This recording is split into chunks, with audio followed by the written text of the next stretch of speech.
99.9% of our answers are inside. No one else can answer them for you. You have to actually do the work. And that's like the scariest thing for most people, especially in today's day and age where everything is external. We are so into the material external world. We live in a great day and age where, holy crap, you can visit any part of the planet like instantaneously. You can find anything you want instantaneously. You can literally learn more in an hour now than you used to be able to do in a year. If we want to feel comfortable in our own skin, we want to feel powerful in our own body, we want to understand who we really are, you're not going to find it out there. Hey there, welcome to Delusional. I'm your host, Michelle Coyle, and we are here today with Mas Mike Zeleznick. Mike, please introduce yourself. Well, hi, Michelle. I'm Mike Zeleznick. They call me Mas Mike. And, I teach people how to awaken their real life superpowers and see without their eyes, heal other people, project energy and break metal, do all kinds of superpowered stuff. Mike, you're such a humble guy and I'm sure that's part of your extensive martial arts training, but you are a mind-blowing individual. I mean, guys, this is somebody who can break steel bars with one finger. Like, I've seen crazy. He taught me to see without my eyes. Well, he's teaching me. We're in the process, right? But I see better without my eyes than I used to. Mike, where do we even want to start? I actually want to start with what a badass fighter you were that allowed you to start to learn everything that you know and now teach to other people. So let's talk about, who were you before you discovered Merpati Putih? Tell us about Merpati Putih. Start there.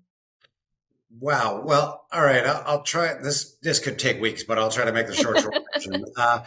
I grew up in Utah in a high mountain valley, and I was like the only non-Mormon, non-LDS kid in the community, along with my brothers and my family. But in any case, we were growing up in a kind of isolated place, and I was a little bit of a rebel, so I was constantly fighting. I didn't fit in, and I never backed down, so I was always always under attack. And what that led me to become interested in martial arts. When I was like 5 years old, I got sick and I had the high fever. I watched like mid 80s B ninja movies where they had superpowers and, all the crazy effects back then with the mouth dubbing, because it's all in Japanese, but then dubbed in English. And they're jumping off buildings and throwing ninja stars 100 yards, hitting people in the eyes and doing amazing chi power kind of things. And anyway, when I healed up from being sick, I went and I tried it out, and it didn't work out quite the same. It was really painful. I jumped off my horse barn, and it didn't turn out like the movies. There was just off the barn? A big cloud of dust and tears and blood and spit and all the nastiness. And it made a really big impression that movie magic was exactly that. It was movie magic. But then I saw, Star Wars, and I saw Karate Kid and Mr. Miyagi doing cool stuff. And I actually came from a medical household. My mom was a nurse. My dad was the director of the ski patrol, a first responder, all these things. Basically, I was forced to fight, but I knew that healing was actually the gift to give to the world. And I saw a group of traveling monks that had come from China when I was like 10 or 12, and they did some amazing inner power chi demonstrations. And one of the things that they did was, there was a lady who came out on the stage, and she had a walker and she could barely make it out. It took her like 5 minutes to make it on the stage. And this old monk waved his hand over the top of her, and she got up and walked away. And I was just like, what?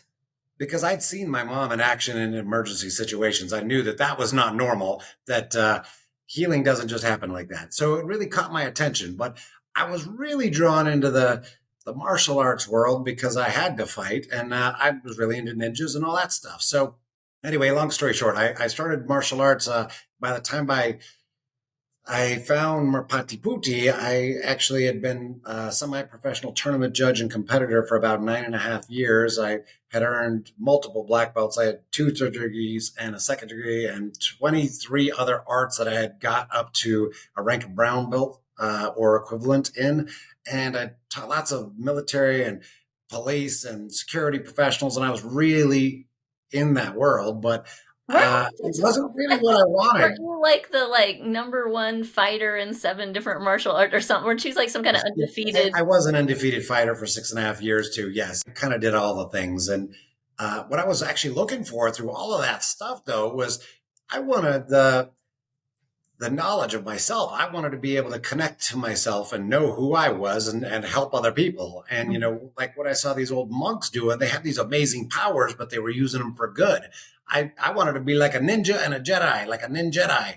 And anyway, yeah, I did the whole thing, but I couldn't really find what I was looking for, because what I really found was a lot of tough guys and big egos. And that was super powerful for confidence and building ourselves. And the martial arts gave me so much as I was in that formulative, weird teenage growing up years. But what I really found was a lot of people that talked all about mastery and enlightenment and having special powers, and then they display exactly the opposite, and they go call other teenagers on, even though they were grown men, and weird ego things. And I was just like, this isn't what I'm looking for. So I was really searching, and that's what led me to do all these different systems and martial arts. And the only people that I could find that had what I wanted, which was actually connection to myself and then connection to others, well, they were like monks and yogis and Taoists. And they said, you got to go to a cave or a monastery for 35 or 40 years and do what I did. And, prayer and meditation and purification, that's the key. And I was like, my late teens, early 20s, I was like, that means no movies, no McDonald's, and no girls. I don't know if that's going to work for me. So I did what I could, and I had a whole bunch of different certifications for Qigong and Nekung and Reiki and transcendental meditation and pressure point theory and all kinds of, pranic healing and all kinds of different stuff. But I really couldn't find anything that was usable or applicable in the real world. Like, oh, this is like real, like this is really affecting our life, and you can see it. It wasn't just a subjective, oh, I feel this thing, but no, it's observable. Like, oh, this is really making a difference. And then I came across an ad in Black Belt magazine that said amazing chi in 2 weeks, guaranteed, or your money back. And I was like, it was $50. It came with a manual and a video. And what do I have to lose? Heck yeah, I'm in. So this little course came, and it was like, basically, someone had observed Merpati Putih practice, which Merpati Putih, back up a little bit. It means white dove. It's the symbol for peace and justice for all of humanity. And it's the royal family of Java, Indonesia's system of total personal empowerment. And it includes the martial arts, but it also includes energy mastery and awareness. So I basically got this course that people had gone and there's like stadiums full of people practicing this in Indonesia, and they took pictures of it and then went home and had their little brother or something, hey, put your body like this, and we're going to make this manual, and we're going to sell it to dumb Americans for $50. And yep, I got it. And it was totally unsafe. There was no real training in it, no safety measures, no nothing. It was a really bad deal. I started this training with my brother, and he had a really bad eye aneurysm and blew a huge blood vessel in his eye. After 3 days of trying it, it was not safe at all. So we decided we're not going to do that anymore. But the blessing inside of that was it came with a video that was all these Indonesian newscasts that they pieced together. And these people were doing amazing chi stuff. And I was like, where's Indonesia? I wasn't even familiar with it. I was like, do they make clothes there? It's not something that I really knew about. So I came to discover that through all of my martial arts practice, there was this place that I didn't know about that had a whole ton of different martial arts. And on this video, one of the groups was doing these incredible things. They were breaking huge stacks of concrete and stone, like lava rock and ice and steel. And I was blown away because I had been judging competitions where people were doing power breaking, and I had a lot of breaking experience myself. But these people were doing it different because they were all very small people, and they were running around doing it all with a big smile on their face. They weren't hurting. They weren't angry. They weren't rough. They were just like having a ball. And they were blindfolded. And I was like, wait, what? And it was even military people. And I trained enough military people that I knew that the military doesn't mess around. They don't really spend $5,000 on a toilet seat. They spend $2 and then use the other money somewhere else. But they don't invest in things that don't work for them. And I was blown away going, I got to learn this. But how the heck are you going to find these people on the other side of the world and in a language that you don't speak? And anyway, several days later, my brother was driving next to the deaf and blind school here in our hometown, and there was a lady with a seeing eye dog that didn't pull her around the turn signal, and she did a head plant right into it and fell over right next to traffic. And he had this epiphany. He's like, I wonder if they could train blind people. And Mm. so that was like real big impetus. Okay, we're going to watch this video. So we watched the video for like 2 weeks to understand any of it because it was all Indonesian. And we don't speak Indonesian. And Right. then we came out with 2 words, which were Merpati Putih. Went to the internet, which was at the local library and the university, because this was like back in '98. The web was brand new. There was no pictures, no nothing like that. It was all just text, like old DOS loading program, and started searching for them. And another 2 weeks of searching, we actually found them. And they had this foundation. They were training blind people in Indonesia. We got a hold of them and we introduced them to the schools for the deaf and the blind and said, hey, we want to help blind people. So I really got into the martial arts. Sorry to just loop this all back together, but I got into the martial arts because it was fun and I needed to empower myself and I protect myself in this, small community that was full of bullies. But what I was really looking for was the mind, body, and spirit connection and the ability to help other people. And I wanted to really turn frowns upside down. And so that kind of pulls that whole piece of the story together. I got involved in it, not for what I thought I was, but that's the way that our life callings sometimes happen. Is that good luck, bad luck? Who knows? You never know what's around the next corner. So stay tuned. I love this. And so somehow at this point you end up going to Indonesia, right, to train with the masters. Is this right? Okay, yeah, right. Let's go down to the next stage of the rabbit hole. So we got a hold of them to try to help blind people here in the U.S. and we sponsored a group that brought them over here. And then, we found out that they don't train Americans. Period. Like they don't train any outsiders. They literally the story of Merpati Putih is it was held in secret for 450 years, down through 11 generations of the royal family, and then they released it to the Indonesian public in the early 60s. There was a huge civil war where they weren't in power anymore. They weren't ruling. The royal family wasn't ruling anymore. But the socialists and the communists were battling it out. And it literally is called the Indonesian genocide. They killed 500,000 people in the streets over 6 months. It was a gnarly Wow. scene. And at that time, the 11 generation heirs said, gosh, maybe we should give some stuff to them because if they could see what we could see and they could feel what we feel, they'd see that we're all connected and we're not hurting them. We're hurting us.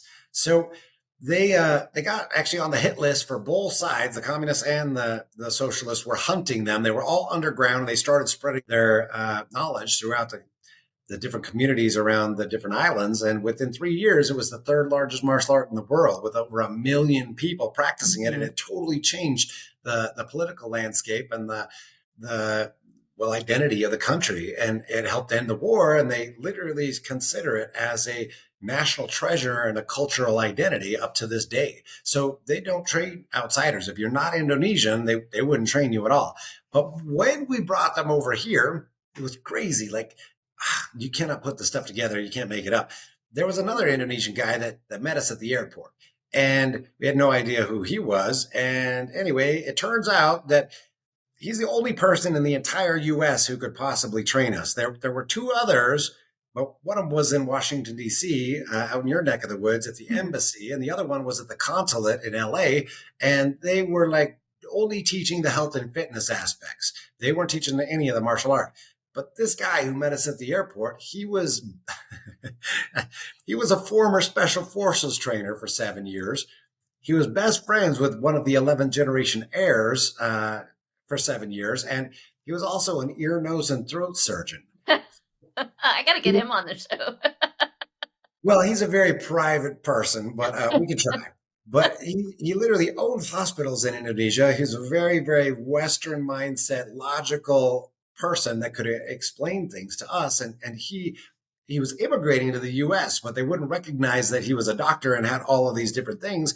So he had to start all over again as a student at the University of Utah, 30 miles from us. And Amazing. yeah, he literally just wanted to start his family in the U.S. So he immigrated as a student. He got a master's in speech pathology, and now he helps people that have had, like strokes that they've had a massive part of their life taken away, and he serves them and teaches them how to speak again and communicate and do all the things. And so he's an angel in a different way. But anyway, at that time, they asked him, "Hey, the 11th generation heir, he wants you to train these guys." And no, that's absolutely forbidden. But he was best friends with him, so he calls him up. He hadn't talked to him in 6 months, and he calls him up and he said, "Yeah, go ahead. We want to spread this to the world, and we think that now's the time, and you're in the right place. So will you please train them, but don't make it easy on them. They have to prove they're worthy." And so he basically put us through like special forces plus training, and we made it. We survived. He was kind of trying to kill us, but we made it. And then, we actually they asked us to open the first school outside, and we would go to Indonesia and train for a little bit. I've been there many times. The longest was for 6 months. After 13 years of trying to unlock this technology in the Western mindset, I couldn't figure out how the pieces all went together. So I went to Indonesia for 6 months, and I lived with the royal family. And actually at that time, I was the first outsider to ever be allowed to train, and then actually the first person ever to be adopted into the royal family and given permission. Hey, you can make it work for the rest of the world, because not everybody can do it the way we do it. And so I basically lived and trained with the royal family and all the special forces trainers, the top trainers throughout the whole country, and tried to compile the information to figure out. So if this is a technology, because we know that we are a technology, we're the most advanced technology, there's got to be some shortcuts and some, widgets or something, just like our phone. If you push this thing, it'll take you right there. I came back and I started compiling all the information and trying to figure out what the actual keys are. What are the buttons that we need to press? And then I started a pilot program, and I was able to get a actually much better result than they get even in Indonesia. And I went through and trained a whole team so we could do all the scientific testing and the medical testing and prove this to the Western world that this isn't woo-woo anymore. Like the words woo-woo, we're taking the W, moving it down and making it wow. Holy crap, this is real. And, the Western world doesn't really care if it is literally still, like to this day, standard training and used by every branch of the Indonesian military, the special forces, and even the Secret Service. This is part of their culture. They teach it in grade schools. They know this is the real deal. But over here, you got to pass the gauntlet. You got to make it through. And so I trained this whole team. We started doing all the testing, proving it, had all these amazing results. And then, boom, COVID hit. And all of a sudden, we couldn't do it the same way.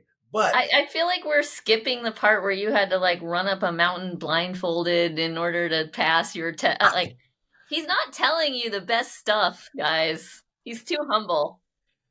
This guy's done mind-blowing shit. Just tell us about running up the mountain. Just humor me, like, please.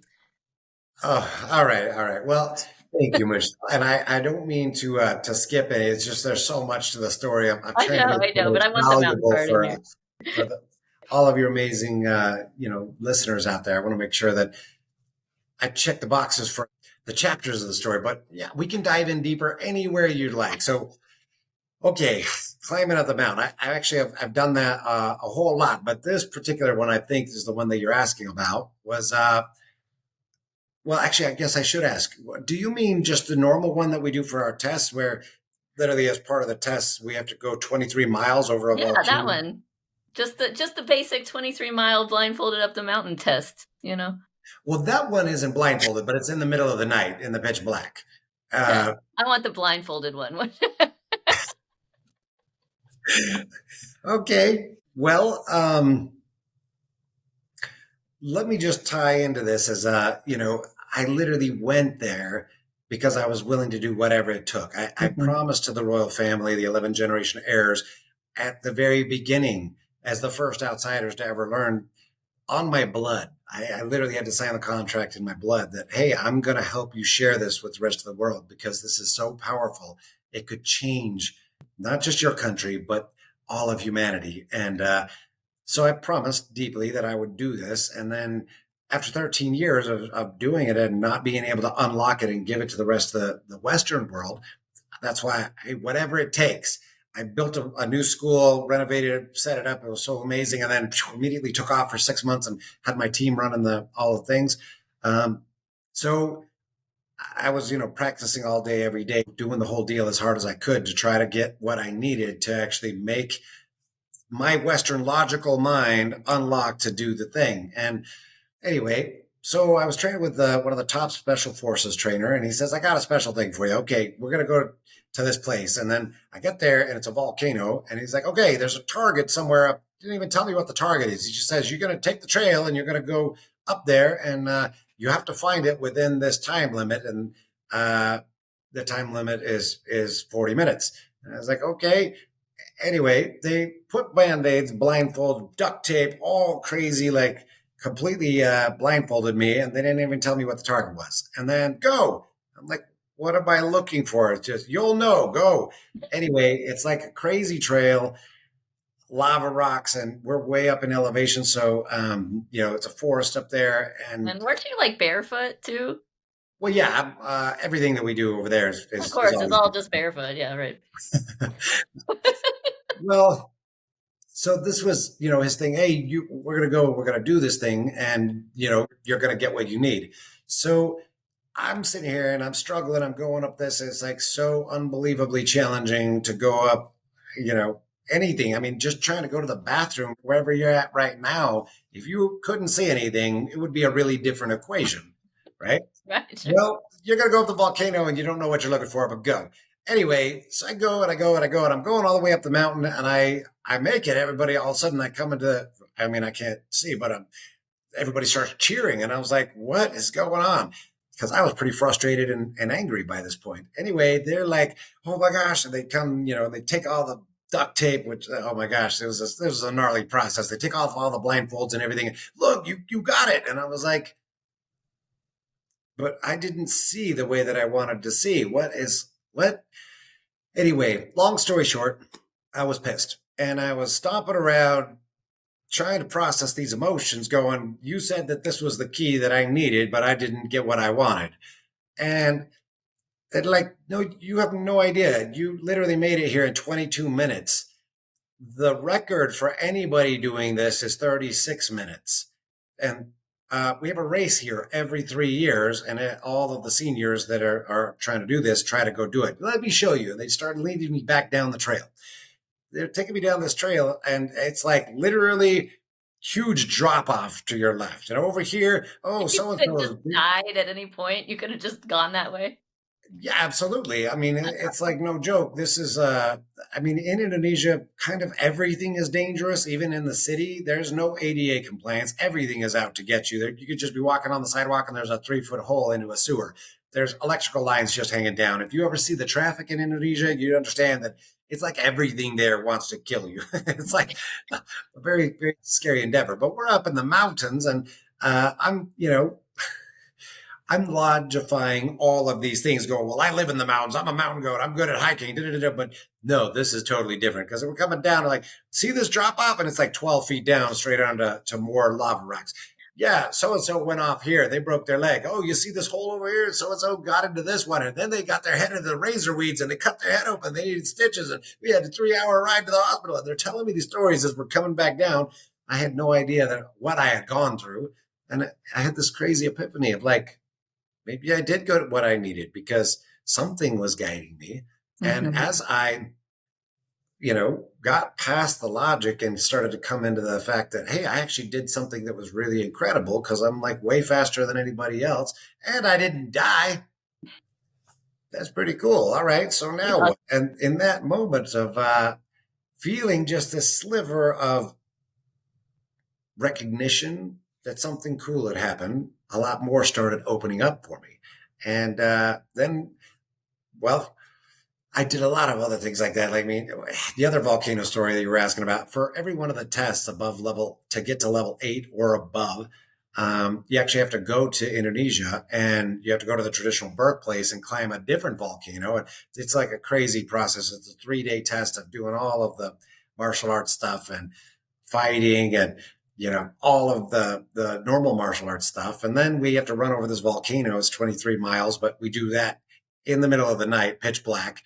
And it's over, like literally they call it the road to hell because the rocks are so gnarly and you're doing it all barefoot, but you have to put your energy in your feet and control your energy. So, yeah, you have to run this marathon over a volcano in bare feet and then break a bunch of crazy, crazy hard things. So I've done that 3 times, and yeah, it's actually it kind of becomes a thing for fun of hey, how fast, how much better can I do? And uh, we become addicted to our accent. You tell me these stories, I just think, I'm really glad you're nice. Like, I'm glad you're a nice man because I know you could kill me with like the tip of a pinky and like from across the room or something, but you would never, because you're a nice man who operates from love.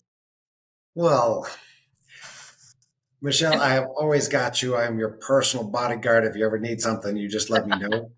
I Don't feel fuck like, with me, Mas Mike will kill you. You heard well, him this say is it. the reality for martial arts. What I've learned, I had so much accomplishment, and I'd done all of the fighting things and serious military stuff and security stuff and spy stuff and all kinds of stuff. But this is the reality. The more you learn, the less you use it. Mhm. Not only because we learned that hurting people is easy. We're actually so easy to hurt. Healing people, that's what really makes us great. But if you happen to need it, because you can't diffuse a situation and get a friend out of the encounter, it's a lot faster. It's like pap and you're done. You don't have to fight for 2 minutes. It's really, really quick. And the big thing that I guess I should say is that the more you learn, the less you use it. Right. And I found that to be true in every way. So, yes, I have some skills, but, I really like to use them to make people's life better. But like a Jedi, sometimes you're called into action. You got to do the right thing. And so grateful for, our military and the people that do defend what is right. Okay, so we gotta get into Vibravision and just so I was introduced to Vibravision by our mutual friend Brooke Bishop, who was on the show, a friend of the show, delusional dude in his own right. By the way, if you, I don't know how much you know about Brooke, but he went from being like a regular corporate drone to being Tony Robbins' right hand guy within a couple of years, like just a nutso guy. Yeah, I Um, love that. and Brooke was telling me, because Brooke and I are both into weird shit. Like that's how we bonded as friends. Is like we're both into the woo woo and the exploring, and we were doing seekers and shifters stuff together. And he was like, "Have you ever heard of Merpati Putih? Have you ever heard of Vibravision?" I was like, "No." He's like, let me tell you, I just got back from this thing and we learned to see without our eyes. And I'm like, oh my God, tell me more. I tell Brad about it, my partner Brad, for those of you listening. And Brad is also a wizard, and he's just like, I'm into it. And Brad is a different kind of nerd than I am, right? So I'm going, oh, this is really interesting. Brooke, maybe I'd like to go to the training. Brad goes and watches like everything he can possibly find on the internet about Vibravision, like starts learning all of the different breathing techniques, like is practicing them every day. I don't know if you even knew this, Mike. Brad's home practicing them every day, doing them all. And I'm going, what are you doing? What are you doing? And he's like, oh, this is the stuff we're going to do before we go to Vibravision. So we sign up and we show up at level 1. And that's where you and I met. Now, I have to tell you, people have been listening to me for a while. They know I'm kind of into culty shit, but also like I have a high radar for culty shit, right? I'm kind of like, I'm interested. I want to learn, but I don't want to actually get like sucked into a cult. So when I go somewhere, and this is where my radar is tuned, and everybody's calling somebody by a title, everybody's calling you Moss. I'm going, okay, maybe a little culty. I don't know. Everybody calls him Moss. I don't know if I'm going to call him Moss. I don't even know what Moss means. Right. By the way, for anyone listening, Moss just means teacher. There are a lot of people called Moss. If you get to a certain level in Merpati Putih, you can be called Moss. And at Vibravision, there are several people that we call Moss because they have achieved a level to me Moss. And Mike, you are now Moss to me, right? You are a teacher to me. Wow. So I call you Moss, and I call you Moss happily and with pride. But I want you to know I was in there with my antenna up, and Well, we you have. got some extra reinforcement of that, and I apologize for that, but it is the best story ever, Michelle. Do you want to tell this story, or should I? Or should we tell it together? How do you want to do this? I can start. Let me just give the All disclaimer right. here that, usually the show starts when I'm ready and okay, hey, it's time. Everybody is, ready to blast off. But I wasn't ready and they started without me. So I came running down the stairs, throwing on my microphone, trying to put everything together. And I come in and my wife, Maureen, she is like already talking about the things and handing it off to me and I'm totally not ready. So I'm like, oh my gosh, thank you. And I give her a quick kiss, and like, hey guys, welcome. Meanwhile, nobody knew Meanwhile, that okay, she so was here's my what you wife, guys right? So, what perceived. was your perspective on this, Michelle? So we're sitting there as a student. First of all, culty shit has already happened because we have been assigned t-shirts to wear. And so we are all wearing our Vibravision t-shirts and calling everybody Moss already first day. And I'm going, all right, you know what? I'm putting the shirt on, gonna do it. We're sitting there. There's what, maybe, I don't know, 15 people or so in the training, the students, and we're all kind of sitting in a couple of rows in our chairs. And the assistants are kicking things off and talking about things while Mike's getting ready. And so when you came down, because it wasn't just Maureen, there were a couple of the other guys down there, right? And you like shook hands with a couple, because I don't know if you remember this, but you shake hands with a couple of the different guys. And then with Maureen, you give her a kiss. And I was like, she's the only girl, she's the only woman, right? And I was like, oh no, is this one of those cults where all the women have to kiss the guru? No, And I you didn't know that didn't you were find that together. out for like 3 days. I didn't know that was. So we make a point now to tell everybody, oh, this is my wife, Marina. Or she says, let me introduce you to my husband. So now everybody knows. But yeah, It was, well, it went on for several days because Maureen, if you'll remember at that training, she was there for the first day and then she got really sick with something. Like she had some kind of yeah. illness, a flu or a cold or something. So she was actually gone for a few days. So we didn't know, like there was no, you kept saying kind of things about Maureen, and I was like, are they like together? What does it mean? But there was no explicit disclosure of this relationship. So yeah, I Yeah. thought it was a cult where everybody had to kiss Mas Mike for a couple of days.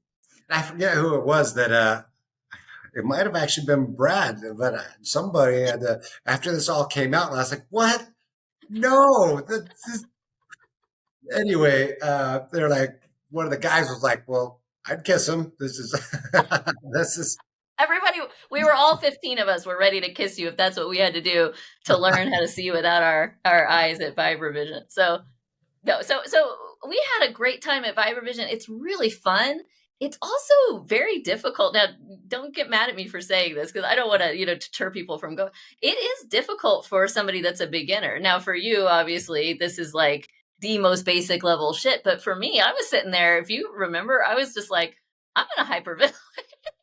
You kept being like, "Are you okay, sweetie?" I was like, "I think so," but I wasn't well, sure. I wasn't sure that I was okay.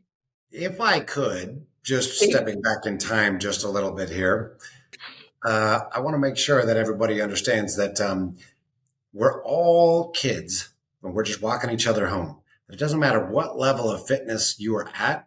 This system will literally show you how to open the doors to the next level for you. And Michelle, for you, your next level was just learning how to breathe in a little different way because there was some breathing patterns that were really automatic. They'd already been instilled in your body, but they were hurting you. And when we got over that hump, and I showed you a couple things, I said, okay, like this, boom, instantly everything changed, right? And since the breath is the key to your life, it's literally the most important thing you can do at any one point in your life. Like, I mean, you can go 3 days or more without food, water, or shelter. But most people, 99% of people, if they go 3 minutes without air, they're going to be a really different person. So being that it, controls everything else, it's literally the engine that drives every other one of our body systems. We have to focus into that at the very beginning, especially because it's the generator. It's literally what creates our life. And as we do it in a specific way, if you breathe in a certain way, you'll get a certain result. We breathe in a really special way, it gets a really special result. But when we start that process, it can be obviously like trying to juggle 3 flaming chainsaws with your left hand if you're a right-handed person, because it seems foreign, but it's returning to where you used to be before we were grown up, all this, adult stuff that we do. And we had all these stresses and these pressures when we were still kids that had a loose and limber body. Our body breathed in a very different way. So it is challenging for sure, but it doesn't matter if you're an Olympic athlete or you're an ultra marathon or endurance racer of some type, it's going to be perfect for you. And the most important part of that is that through that challenge, Michelle, would it be fair to say that you learned a lot more about you just by doing it? Absolutely. And I have to say, like, I was the worst one. So like everybody else got it a little bit faster than I did. I was like the special student lagging. But when I tell y'all this man literally taught me how to breathe, this is not an exaggeration. I still use, even if I even feel a little anxiety or anything, I just go straight into my bathtub breath. I use this all the time, even just the I'm very so basics. glad because I never wanted to just take you on a ride and give you an experience. Literally, Vibravision is a technology that once you have it, it's kind of like it's always with you. And I'm so glad to hear that it is making a difference and giving you more control, more power in the places that you need it to enjoy the ride and your life. So that's super cool. And it gives you the mirror. It really shows you. I mean, it's funny. So many spiritual practices are out there and they're so awesome. They're all awesome. There's no bad ones, really. There's some that fit certain people better than other ones, but we're all brothers and sisters skipping through the playground together, headed the same direction. We're all walking each other home, right? So, in that space, I will say that 99.9% of our answers are inside. No one else can answer them for you. You have to actually do the work. And that's like the scariest thing for most people, especially in today's day and age where everything is external. We are so into the material external world. And I am too. Hey, we live in a great day and age where, holy crap, you can visit any part of the planet like instantaneously. You can Hmm. find anything you want instantaneously. You can uh, literally learn more in an hour now than you used to be able to do in a year. It's unbelievable the amount of information that we have exposure to or access to. But within that, also, you're programmed for a 7-second attention span. The ding, ding, ding, ding, ding. We're Yeah. always looking on the outside. And the truth is, if we want to feel comfortable in our own skin, we want to feel powerful in our own body, and we want to understand who we really are, you're not going to find it out there. That's Everybody's that is everybody's right. And trying. you know what? I came in with that idea and that understanding, and that is why I pushed through that. Because when I tell you that 99.9% of people, if they felt the way that I had felt on that first day trying to do those breathing exercises, they would have quit. They would have left. That is not who I am. That is not who I've ever been. And I was like, God damn it. I am gonna I am gonna do this. I am gonna push through this. And by the way, I gotta mention too, at that time I was 50 pounds overweight, you know? You Like have I was struggling. I was uncomfortable physically, but mentally I was like, I'm doing this. And I trusted you, right? Because there's just something about you and your energy, even before I really knew you well. I was like, this guy is not going to let me die. no. I can honestly say this is very dangerous if you do it the wrong way. There's no ifs, ands, or buts about it. My brother had that eye aneurysm. I've seen it in action, but never on my watch. In 25 years, almost 26 years now, I have never lost anybody, never had anybody injure themselves. 100% success rate in getting the result, not only for the, you know, being able to tune in and tap into your intuition at a whole different level that actually gives you knowledge that it's opening your sixth sense or your third eye or whatever you want to call it, but reformulating your body from the inside out. And Michelle, you are looking so good these days. Oh my gosh, Yeah. it's absolutely incredible. I mean, literally, just this is like this should be the slogan, but it's not. Our slogan is, awaken your superpowers. But everybody that does it just says there's life before Vibravision and life after. And they're coming from all walks of life, from medical doctors, lawyers, entrepreneurs, high power business people to your everyday moms that are just looking to connect into their heart again and be able to feel who they really are because they've been so distracted in the outside world, taking care of kids and family and this and that, and doing all the things. But they're constantly doing. And we're human being, not doing. We're human beings, right? So Mhm. it doesn't matter where you come from, it levels up your life every step of the way. And I just want to Absolutely. make sure that everybody understands because you're spot on, Michelle. You had it rough right at the very beginning.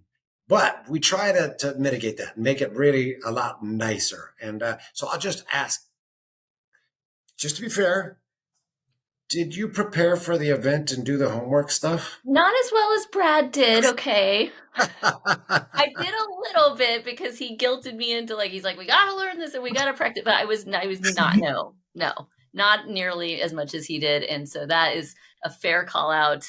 I just showed up going, like let's do this, see it without Hey, our eyes. Here we go. this is what I wanted to give to you, sweetie, is that just like climbing the volcano, you got exactly what you needed. And Mhm. just like climbing the volcano was hard for me, that first day was rough for you, but and you had a better, a most, a more amazing celebration once you, oh my gosh, I clicked the switch and this is freaking awesome than Yeah, anybody else had. So yeah. always our challenges are directly related or in direct proportion to our successes. Our greatest challenges will become our greatest successes. That's why they're placed in there for us to help us take a huge jump. And you did it. You did I it. did, and yeah, okay. So we got to talk about because speaking of unlocking your third eye and your psychic powers, and I've been exploring my little nascent psychic powers for a little bit here. But man, did I get that shit unlocked while I was sitting in Vibravision. So not only was I finding the bean bags blindfolded. I mean, I don't know if you remember by the time we were going through the maze. I mean, I was just whipping through that maze. I You were wasn't taking notes. flying. I was just like, I don't need eyes. Like here I go. But I also had it's what I call them, right? Like transmissions coming through, like screaming at me like I was on mushrooms. Like, and I was not. I was totally sober the whole time I was there. But it felt like I had taken some kind of a psychedelic thing because I started getting stuff through in a really powerful way at a certain point. And then I came to you and I said, okay, I'm getting messages. Well, so all right. I feel like if I could be a bridge on all of this stuff and really encourage everyone in their own field, whatever is calling out to them. This is it. Like I had mentioned before, there are so many different types of energy work and different things that are going on, such as channeling and getting transmissions and things. And for me, I absolutely believe in everything. This is a thing about humans or humanity as a whole. Everybody wants miracles, but they refuse to believe in magic. The real big thing here is that in order to understand something, it changes the relationship and it's not magic anymore. Any technology that is sufficiently advanced will look like magic Hmm. until you understand that it's just tech. And then, Hmm. just like the phones that we thought were magic boxes and whatever, this has got to be the devil if I showed it to you 150 years ago. Hmm. Well, now everybody has one, and you're the weird one if you don't use it because it's literally a lifeline into our modern society and knowing what's going on. With that in mind, I had a mixed bag about channeling. With this, I just tell you, I believe in everything, but I'm also a really logical guy that I like to say I was born at night, but not last night. I was born to think things through, and Hmm. I'm not very good at it, but I try. I do my best. And with that in mind, I will say channeling for me, I feel like it's always been in the world of woo woo because there's no validation of it. There's no like, oh yeah, this is absolutely correct and true. That's why I saw Vibravision as being such a powerful tool to really open the spectrum for everybody to see, hey, this is science. This is not woo woo. This is reproducible, duplicatable. We can do it over and over, and it's extremely powerful. And look, you can measure it. So, with that being said, Michelle, you literally flipped my gears so hard on that. Like, I think it was the second day of that event where we have so many different superpowers. What we literally use the Vibravision for is when you are not able to see with your eyes, but then you're able to still accomplish the thing in a playground that gives you feedback. Then your system can start saying, oh, it's like this. I know it's like this. And I'll go a little deeper into that in a second, but it basically helps you tune your system very quickly because you have feedback. It's not like, so many times we get these things in our life that are opportunities or choices or chances or things, and we're like, I feel like I should do this, but then we get in our logic loops and my brain says that I should do this. And then we make the choice. Hmm. And then 2 days or 2 weeks or 2 years later, there's never a definite time, but sometime you get the feedback and it's like, oh my gosh, I knew I should have done this. because we felt something. Mm-hmm. But you never know when the feedback and the answer is going to come. So it might be that 2 weeks or 2 years. You don't know. What we've created is a way to use the technology and get feedback. So we align all the technology that's within your body and link it with your mind, and then do it over and over and over and over and over in a way that gives you instant feedback. So you could start tuning into that. Oh, this is the signal. This is the signal. This is the signal. And it doesn't cost you anything. You don't fail. There's no consequence. Like, for example, I have a couple of other members. Maureen is actually one of them. They together made over $250 million in business decisions with 100% accuracy when everyone told them, no, don't sell, don't sell. And they said, no, right now we need to sell. Boom. They were the only ones that made it out right before the market shifted and everybody tanked. $250 million decisions, like 100% clarity, 100% confidence. And then the tool is there to teach you how to listen to the signal and get to be a master of it. So then you can apply it to your business, to your family, to your relationships, to your passions, to your life. But I got to say, Michelle, you really, really tilted the scales for me on channeling, because I've always been a big fan, but it's never validated. It's like, well, maybe, but that's kind of like reading a horoscope. We can find something that fits us, and people will read things into. That's how mentalists or charlatans and people that are doing dishonest things take advantage of people. So I was born at night, but not last night, and I had this experience where, okay, I had one of our students. She's also a Tony Robbins Platinum partner, a very, very powerful businesswoman, and she all started, had these things opening up similar to what you had. She started channeling, and she literally is one of the most powerful channelers that we've ever seen on the planet. We were just at the Science of Consciousness conference in Barcelona, did all kinds of tests on her. She's one of our members, and she's amazing, graceful lady, beautiful in and out. Anyway, the point is, she did a channeling session with me, and she literally, I was going back and forth in my head trying to logify this for an hour. And what it really came down to, I don't know if this is the right time to lead into this, but sure. So one of the other things, it's not just breaking steel and seeing without our eyes or moving things without touching them, but the calling that I had, really, my original specialty is for healing.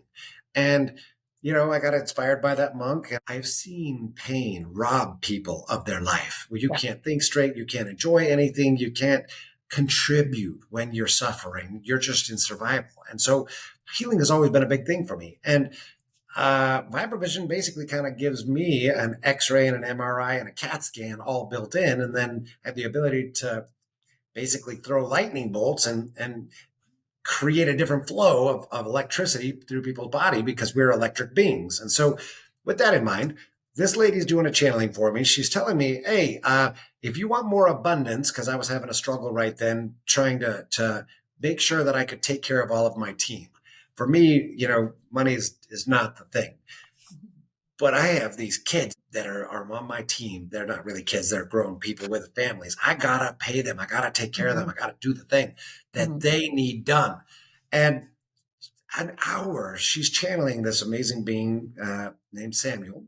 And Samuel finally just says, okay, this is it. You're telling the universe that you want abundance, and then you're not accepting it. And I was like, what do you mean? He says, well, you have this amazing gift, and you won't accept money for it. And just a backstory on that is that I literally, when I discovered that I could amplify this healing ability through Vibravision, I would have a line of people, like 20 people long, at the end of every night at 10 p.m. I would have people lined up out the door.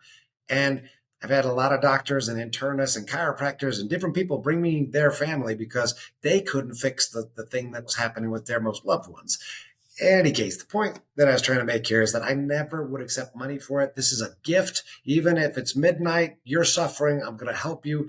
I want to give back, and I want to turn those frowns upside down. I want to give you life back. And so this usually happens not in the people lined out the door. Usually what happened is, my students would become injured. And traditionally, through centuries and millennia, actually, martial arts masters have become healers because your students getting messed up and you got to keep them in the game. So you start learning about healing. For me, that definitely tracked, and it was absolutely true.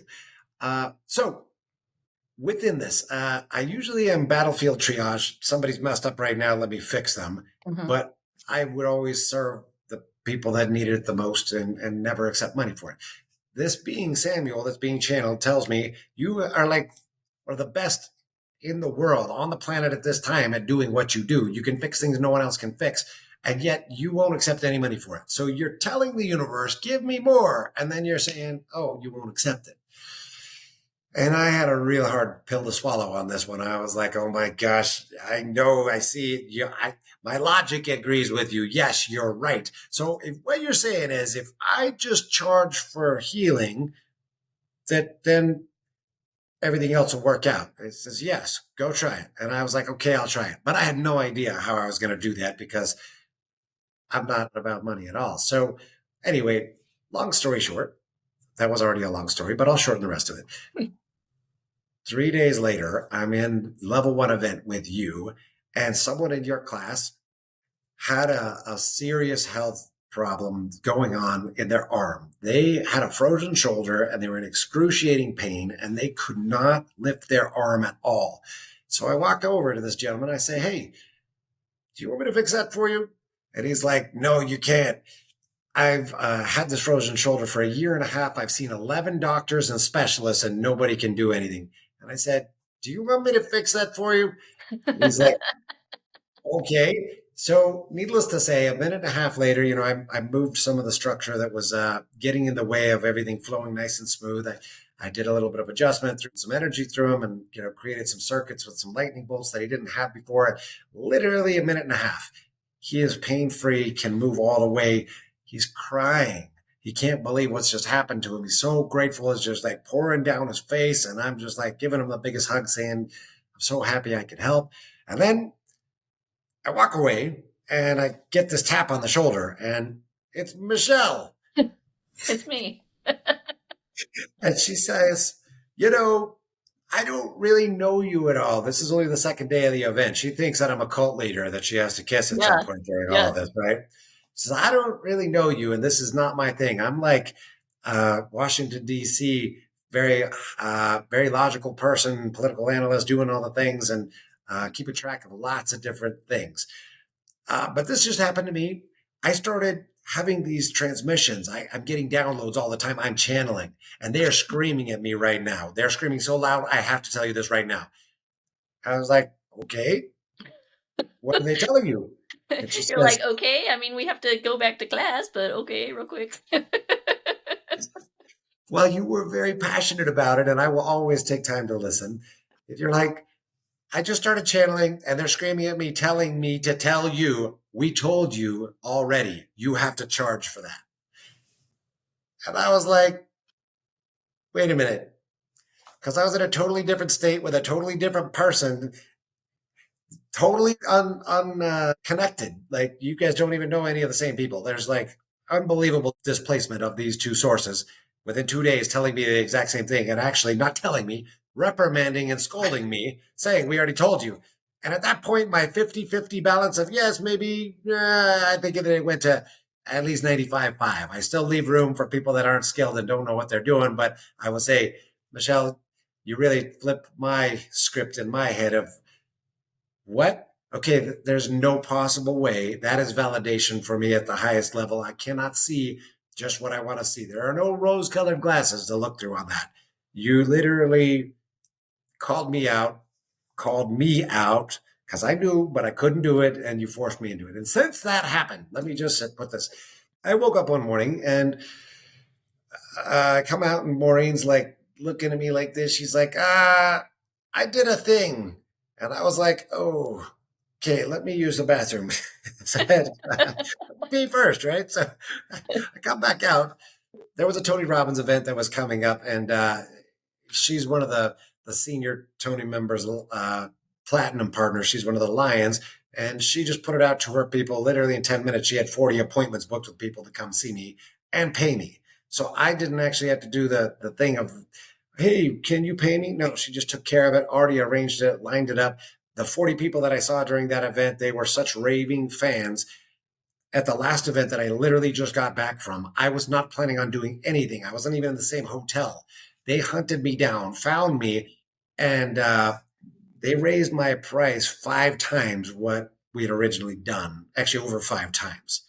And I literally just, okay, how can I help? And I literally opened those gates of abundance thanks to you, Michelle. There's so many different pieces of the story that are coming in, but I just really wanted to bridge this in because this was a conversation after we hadn't chatted for a while that you just kind of clued me in on healers as a whole. We care about healing and we care about the thing, but it is valuable, and we have this blockage over accepting money for it. But I mean, literally, if you go to a car mechanic, you pay them. If you go to a dry cleaner, you pay them. If you go to a dentist, you pay them.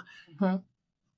Healers, you brought up such a great, interesting point about throughout human history, healers have been the highest level of respect amongst They used to give you society. a hut. They used to bring you food. You had a revered place in the society, and everybody else in the village, took care of you. And it was understood that the healer's job was to heal, that they didn't have to go do anything else. And now what we see, I mean, of course, we have highly paid doctors, anesthesiologists, or some of some healers get compensated very well, and then other healers, if you're somebody who does Reiki, for instance, are scraping by and doing things for free. I know people that'll say, "Oh, I'm doing $10 sessions." It comes from their heart wanting to be in the right place, just like yours was, Mike, right? Like, this is a gift from God. I can't charge for it. I need to use it. I need to help.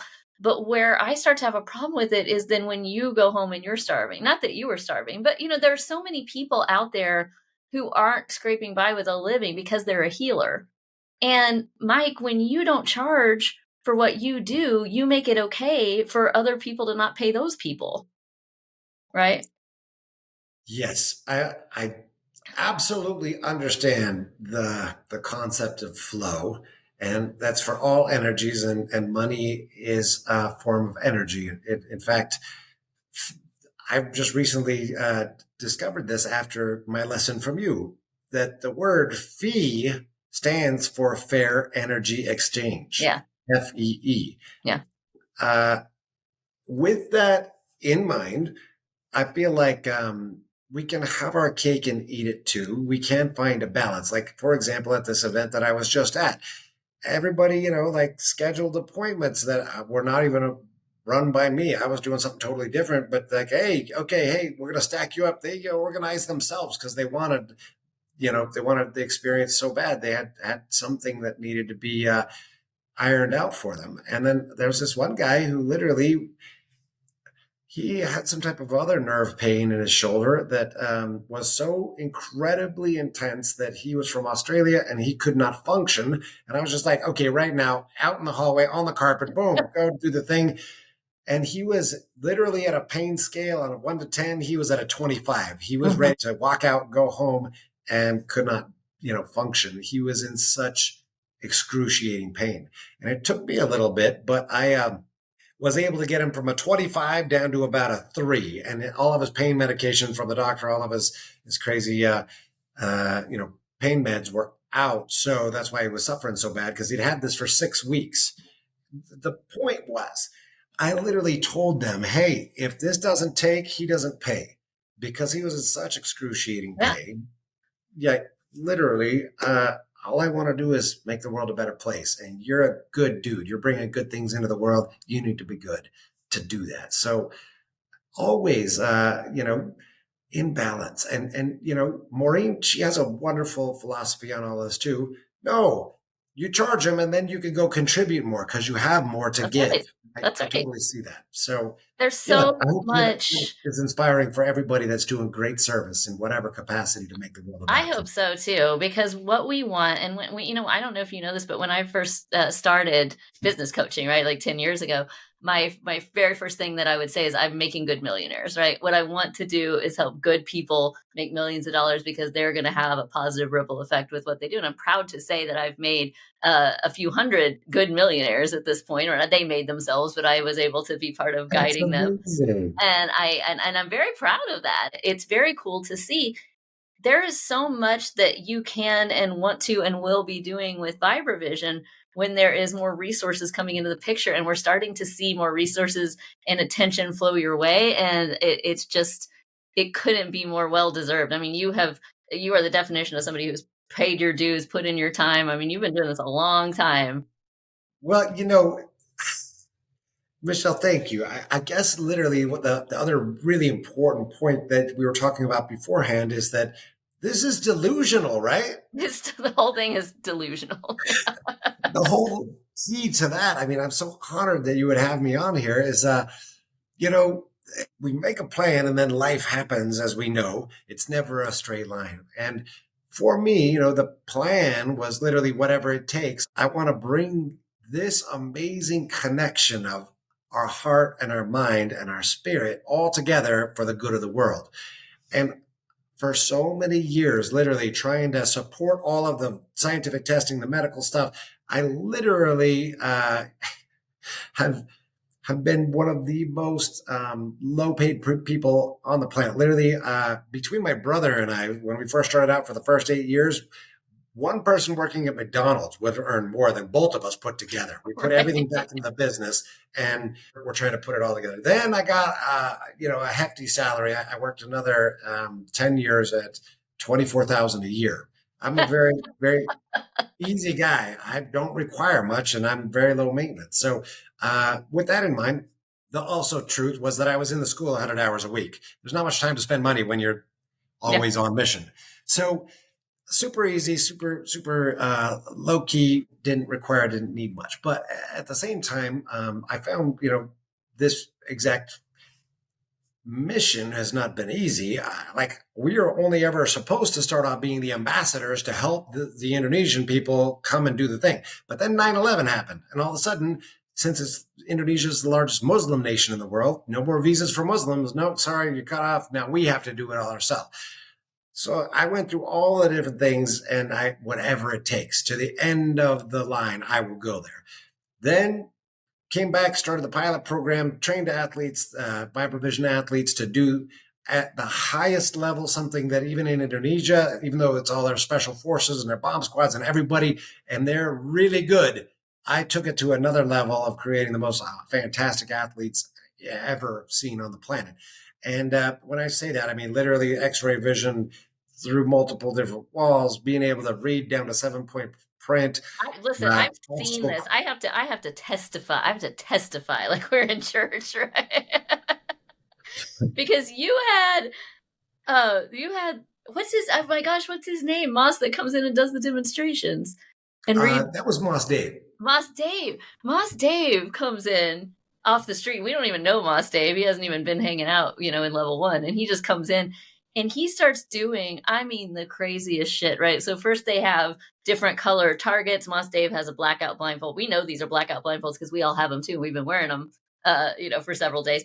And they're just holding up targets, calling out blue, and he's shooting blue, red, orange, and he's getting the targets. And we're like, that's pretty cool, And then you bring out like a big deck of cards and start holding them up, and he's going, Ace of Spades, 2 of Hearts, 9 of Clubs. We're going, okay, that's crazy. And then he gets people's driver's license. Like, people are handing in their driver's license. And these are people from the class. So these are people I've been in class with for several days. I know them. They're not plants. Like, if they were plants, then they were really, really good actors. Because, as far as I know, these are regular students in the class. And he's reading their driver's license through the blindfold. It is the craziest shit I've ever seen. I have some of it on video. If y'all know me personally, you can ask. I'll send you the videos. Well, okay, where do I go from here?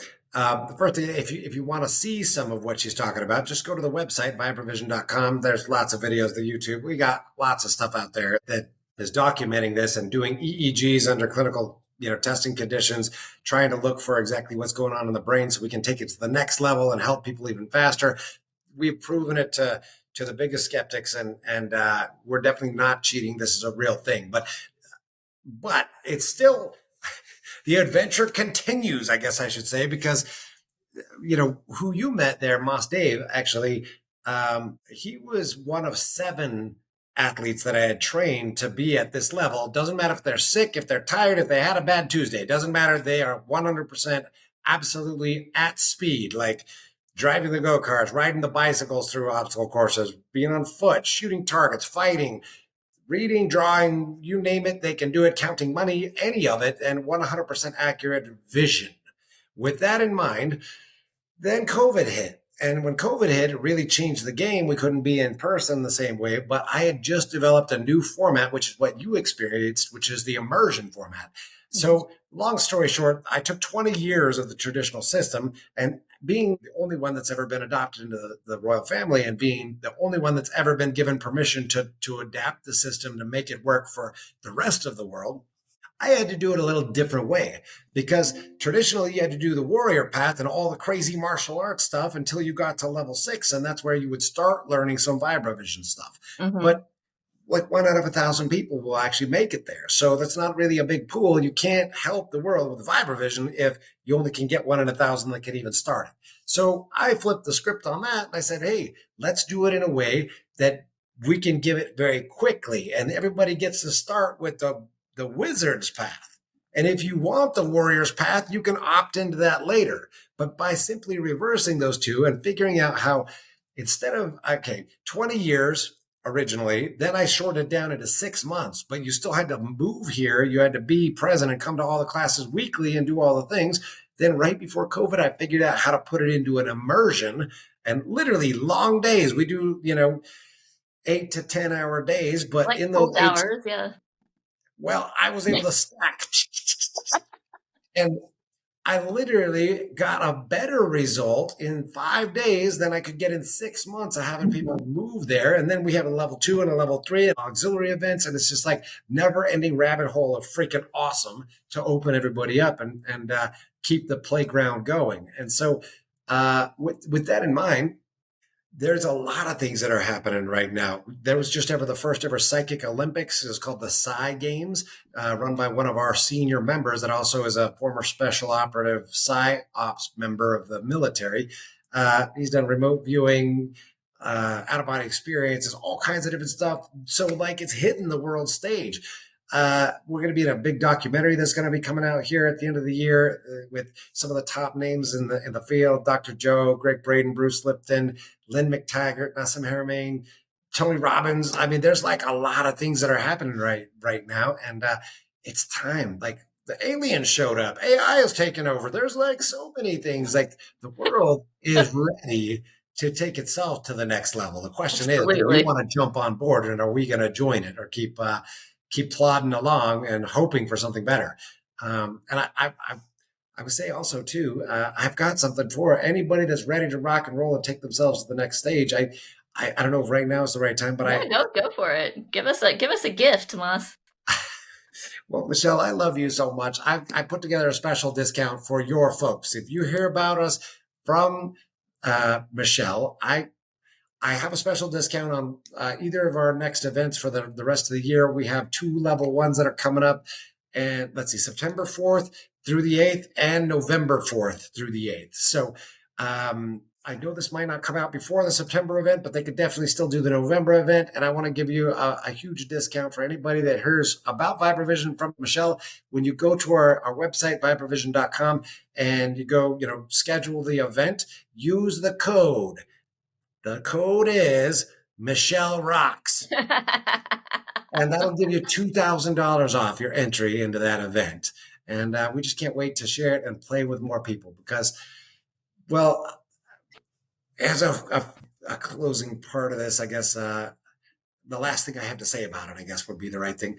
Michelle, would it be fair to say that that even though it was hard on the first day, as you continued going through the event, am I accurate in saying that it's about the most fun you can have legally as an adult?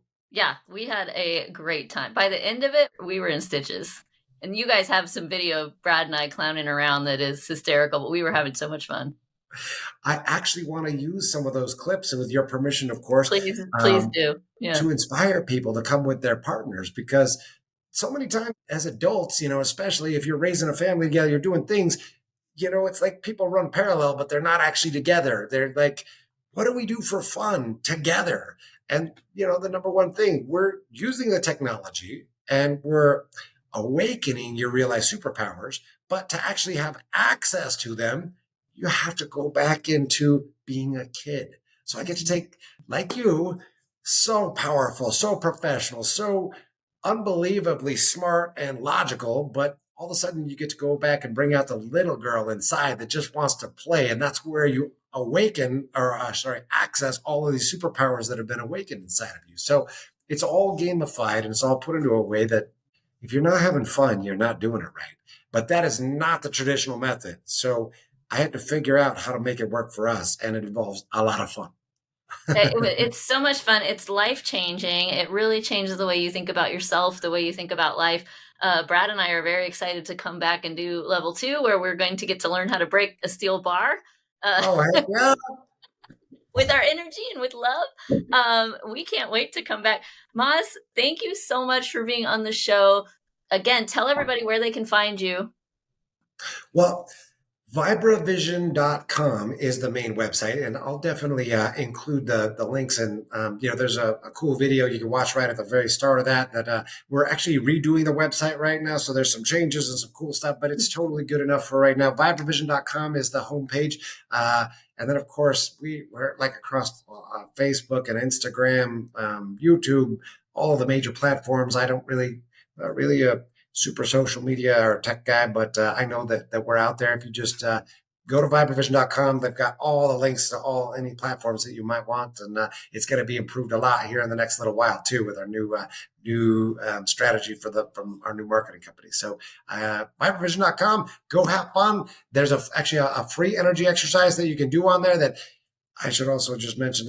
If you have some previous experience, you're going to love this. And if you don't have any experience, you're going to love it even more. It doesn't matter if you've done it for, Reiki for 30 years or pranic healing or whatever. Just this first exercise, I promise it will light you up like a Christmas tree. You'll be able to feel your energy outside of your body, not just inside your body, but outside, like a real life Jedi. And that's what we're building over here. I really loved, I just want to tie this all together because we were so much synergy. Michelle, we just love you to death, and we love you to life. That's a better way to put that. That's right. That's right. Thank you so much. And again, if you want to do this, vibravision.com, use the code Michelle Rocks, you'll get $2,000 off. You should go check this out. If you're into the woo-woo shit and you're into personal growth and you're into next leveling up, go check out Vibravision. I can personally attest that this is awesome and life-changing. Thank you so much, by the way, for listening to Delusional. And if you want to follow us, you can follow us at the Delusional Pod on all social media platforms, or you can follow me at Michelle to Scale on all social media platforms. If you're enjoying the show, please interact with us, comment, share, tell your friends about it, leave us a review. This is the coolest shit, and we want to get it out so that everybody knows. And Mas, I got to tell you, because I promised this was not supposed to ever be a show about Tony Robbins, but Tony Robbins has come up in every single episode. And I am personally manifesting that Tony Robbins will be on this show, on the Delusional Show, hosted by me. I will be having a conversation with Tony Robbins. I'm just putting that out there because I know you're a powerful energy guy. And we want to have it on film. We want to have it on film when it happens. Well, I interact with him, but not a whole lot. But I will see what I can do. Wink. Just know that when he comes on the show, we got powers that be behind the scenes. Mas, thank you so much for being on. I love having you on. I love talking to you. I just appreciate you so much. I know you're a busy guy, but I love having you on and sharing the story with us. Thank you so much. Thank you, Michelle. So much love. Thank you. And everybody else, we will see you next time. Thanks for watching and listening. Bye.